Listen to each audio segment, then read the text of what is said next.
All right, with the Super Bowl only days away, many Seahawks fans may notice some familiar Eastern Washington faces, and not just the fans attending, but of course the players too. Let's go ahead and check in with Jack Wallace from our sister station, who is live in San Francisco.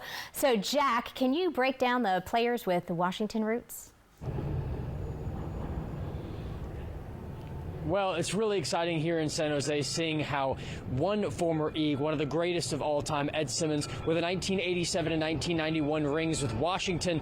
It's been quite a minute since we've seen another Eag have a Super Bowl opportunity. That was Cooper Kupp, the Eastern Washington legend, winning one for the LA Rams and Super Bowl MVP in '56. But now, just a few years later, he is up against the rookie, Efton Chisholm, for a battle in Super Bowl 60.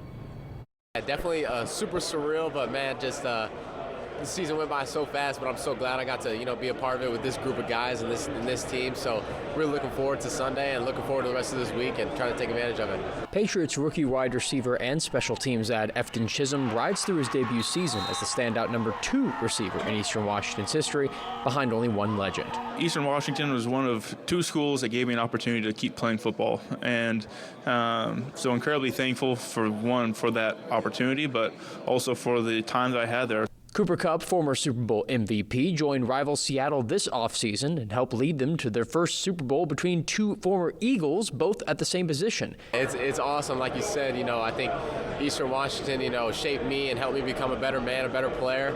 And, I'm really looking forward to representing the school, and then I know Coop is as well. So many of my friends that I've met there that are going to be lifelong friends. I mean, the coaches that spent so much time pouring into me, I truly was built during that time, in terms of like all the things that I do now, all of the tools that I have now were taught by the receiver coaches I had at Eastern Washington, and so incredibly thankful for my time there. And one man saw through their development early on, EW head coach Aaron Best, who helped foster both players' growth through his time in Cheney.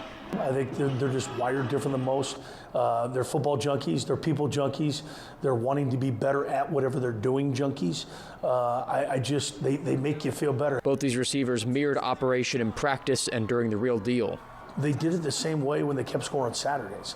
Like, you just looked at their mannerisms, the way they attacked it, the way they addressed the situation, their verbals and nonverbals. It didn't matter if the world was watching or not. They did it the same way. Man, I'm going out there and I'm trying to practice as hard as I can, because I know those practice opportunities will lead to game opportunities and lead to game success. So continue to try to develop that. Now the pair gets ready for the biggest game yet, one more ride for a title in duel #1 between the student and the master.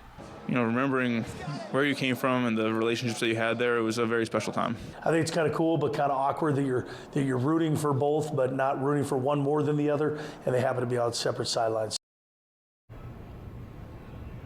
Now, I did ask Coach Best about, of course, which team is he going to root for, which he said he can't decide between the Seahawks and Patriots, which is very fair of him to say that. I know we'll have interesting takes on that coming up, getting ready for this giant Super Bowl 60 between two Titans so far this season. But don't go anywhere, because just after 6:30, we're going to have an inside look at what offensive coordinator Clint Kubiak has to say about just what Cooper Kupp brings to this team and how essential he is to a lot of the offensive success that the Seahawks have had so far this season. Make sure to stick around for that one. Reporting in San Jose, I'm Jack Wallace for News Now Sports.